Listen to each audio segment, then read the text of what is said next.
Your dog is moving differently lately. You can see it in the way they get up from the floor, that pause, that slow unfolding, the little grunt they make before they're fully standing. And you've probably already looked it up, already read about supplements and fancy prescription diets, and maybe you felt overwhelmed by the price tags or the conflicting advice. What are some of the most effective things you can do for a stiff, aging dog are already sitting in your kitchen or cost less than $3 at your grocery store? Today, we're counting down 5 whole foods that veterinarians actually recommend for senior dogs, and the single most powerful lever of all is waiting at number 1, where I promise it will surprise you with how simple it is. Before we go any further, let me say clearly, what follows is education, not veterinary advice. If your dog is limping, refusing to eat, or showing any sudden change of behavior, that is a same-week vet visit. Nothing in this video replaces your own veterinarian's guidance for your specific dog. What I can offer you is a calm, grounded look at what mainstream veterinary consensus actually supports. The real-world, fridge and pantry options that experienced vets frequently bring up when owners ask about supporting an aging dog through food. Now, let's count down.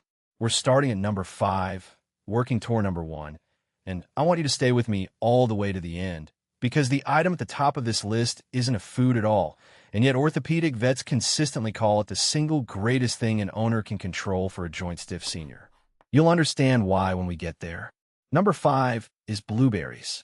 They look almost too humble for this list, don't they? A handful of small purple berries, the kind you might already have in your freezer for your own morning smoothies. But here's what's interesting about blueberries from a veterinary nutrition standpoint. They are one of the most consistently cited whole food sources of antioxidants that vets consider safe for dogs, and the conversation around oxidative stress in aging joints is something veterinary researchers have been paying attention to for years. Oxidative stress is essentially cellular wear, the byproduct of normal body processes that accumulates over time and contributes to the kind of low-grade inflammation that makes aging joints feel worse than they need to. Blueberries are rich in compounds called anthocyanins, which are the same pigments that give them their deep color, and those compounds have a documented relationship with reducing oxidative stress in mammalian tissue. Veterinarians widely agree that blueberries are a safe, low-calorie addition to a senior dog's diet. In terms of serving size, think small. For a small dog, around 10 to 20 pounds, 2 or 3 blueberries a day is plenty. For a medium dog in the 30 to 50 pound range, 5 or 6 is a reasonable amount. For a large or giant dog, say 70 pounds and up, you might offer 8 to 10. Fresh or frozen both work well. Frozen blueberries actually become a nice texture for dogs who enjoy chewing something cool, and for older dogs with some dental sensitivity, a frozen blueberry is softer than a hard biscuit. The toxic look-alike you need to know, grapes. This is critical. Grapes and raisins are profoundly toxic to dogs. Veterinary toxicologists have documented kidney failure in dogs from even small quantities, and the exact mechanism is still not fully understood, which means there is no established safe amount. Grapes look nothing like blueberries, but raisins can hide in trail mix, granola, and baked goods. If your dog gets into anything with raisins or grapes, that is an emergency vet call, same day. Keep blueberries separate and clearly labeled if you have a household where there's any chance of mix-up. Moving up to number 4, plain canned pumpkin. Not pumpkin pie filling. That matters enormously, so I want to say it twice. Plain canned pumpkin, the kind that has one ingredient on the label, which is pumpkin. No spices, no added sugar, no xylitol. Pumpkin pie filling is a different product, and it contains nutmeg, which is toxic to dogs, and often contains sweeteners that can be dangerous. Check the label every single time. Plain canned pumpkin earns its place on this list because of what it does for digestive health. And digestive health in a senior dog matters more to joint comfort than most people realize. Here's the connection.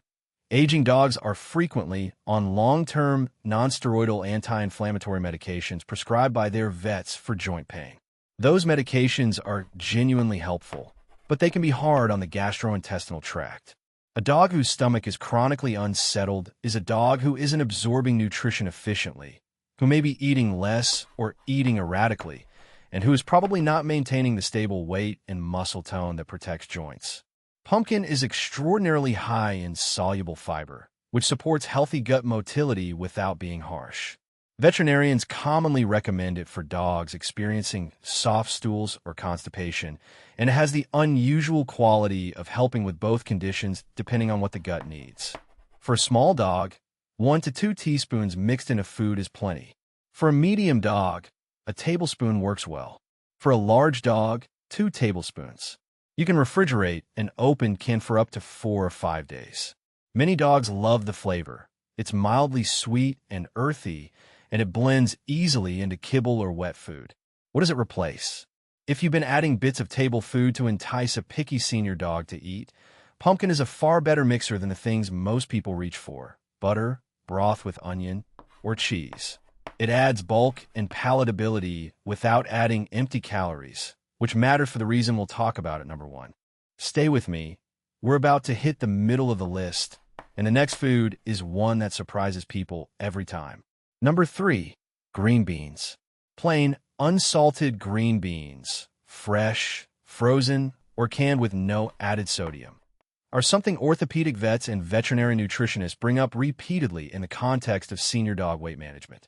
Green beans are filling, low in calories, and dogs genuinely seem to like them. The crunch appeals to many dogs, and for a dog who acts hungry all the time, which is common in seniors, particularly dogs who've been slightly reduced in calories as their metabolism slows, green beans offer volume without cost. The practical application is simple. You replace a portion of your dog's regular food with green beans. Not all of it. This is not a green bean diet, and your dog needs complete, balanced nutrition from their regular food. But swapping out 10 to 15% of the kibble volume with green beans gives your dog a fuller bowl, more to chew, more time eating, and fewer calories. For a dog in the 30 to 50 pound range who gets, say, 1 cup of kibble twice a day, you might reduce each serving by a small amount and add a handful of green beans alongside. Veterinarians widely note that even modest weight loss in an overweight senior dog produces measurable improvements in mobility and apparent comfort. The mechanism is mechanical, less load on already stressed joints. We'll come back to this in detail in number 1, because the math of what extra weight does to joints is something every owner of an aging dog deserves to understand clearly. The toxic lookalike here is the seasoned version of this vegetable. Onions, and this includes onion powder, garlic, and the entire allium family, are toxic to dogs and cause damage to red blood cells. Canned green beans are often packed with onion or garlic for human taste preferences. Read every label. The ingredient list should say green beans, water, and possibly salt. And if there's salt, rinse them thoroughly. If you see any mention of onion or garlic, set that aside for your own cooking. Number 2 is the one that makes people pause at the fish counter: canned sardines in water. Not in oil, not in tomato sauce, not smoked or seasoned. Sardines packed in water, drained. Whole, small sardines, the kind sold for human consumption, and yes, they're genuinely one of the most powerful whole food additions you can make to an aging dog's diet when it comes to joint health specifically. Here is why veterinarians bring this up so consistently.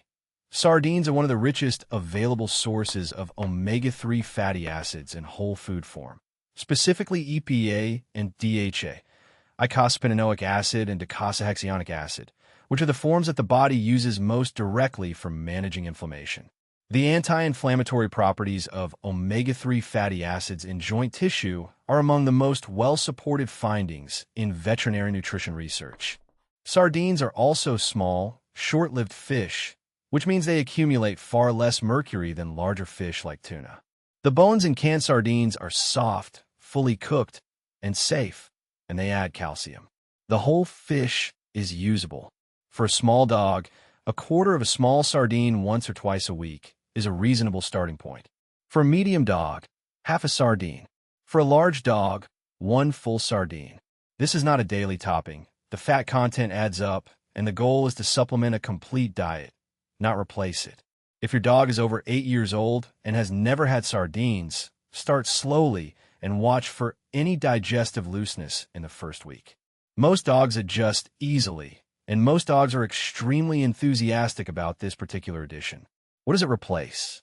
Ideally, it replaces the various flavored training treats or high-sodium chews that many owners use to keep a senior dog interested in eating, but to give them something enjoyable during low-activity days. A piece of sardine has genuine nutritional value in exchange for those calories. The xylitol warning belongs here, even though it doesn't apply to sardines directly. Xylitol is an artificial sweetener found in some peanut butters, some flavored dog treats, some broths, and some canned fish products marketed as flavored. It is severely toxic to dogs. It triggers a dangerous drop in blood sugar and can cause liver failure. When you're reading labels on any product you plan to give your dog, the word xylitol on an ingredient list means that product never goes to your dog. No amount is safe. And now, number 1, the single most powerful lever a senior dog owner has. It is not a food. It is portion control, meaning maintaining your dog's lean body weight. I told you it would be simple. I did not say it would be easy. Here is the mechanic that orthopedic vets explain to owners, and it tends to land hard the first time you hear it. The joints in a dog's body are weight-bearing structures, and when a dog is carrying extra body weight, the force multiplied through those joints with every step is not proportional. It's greater than the weight itself. Researchers studying joint mechanics in dogs have documented that the load transmitted through a joint during normal walking can be several times the dog's actual body weight, depending on gait and terrain. Even 5 extra pounds on a 40-pound dog is not a small thing. Veterinarians widely agree that weight management is the single most modifiable factor in the comfort and mobility of a dog with joint disease. Not the most convenient factor, the most powerful one. If your dog is over 7 years old and you can no longer easily feel their ribs when you run your hand along their side, that is worth a conversation with your vet at your next regular visit. You're not looking for visible ribs. You're feeling for ribs under a thin layer of normal covering. If you have to press to find them, your dog is likely carrying more than they should be. The foods in this countdown, the green beans, the pumpkin, the sardines, all serve this number 1 goal in supporting roles. The pumpkin fills the gut without weight gain. The green beans replace calorie-dense kibble in the bowl. The sardines replace empty calorie treats with something that earns its place nutritionally. Blueberries give you a treat option that is virtually calorie-free and antioxidant-rich. Every choice you make at the bowl either adds to your dog's joint load or helps protect them from it. Your one practical takeaway from today. This week, replace a small portion of your dog's regular food with plain green beans, and the next time you open a grocery store app or walk a store aisle, find plain sardines and water and add 1 can to your cart. That is the entire assignment. 2 changes, your regular grocery store, total cost under $4. If your dog is over 8, has been slowing down on walks, or takes a long time to get up from rest, bring that observation to your vet at your next visit and ask specifically about their current weight. Those 3 words. Ask about weight. Open a conversation that can genuinely change the next few years of your dog's life. The gray muzzle years are not a countdown to something. They are a season that deserves its own kind of care, steadier, more attentive, with the knowledge that small, consistent choices compound into real comfort over time. If this is the kind of calm, practical guidance you want for your dog's senior years, subscribe to this channel.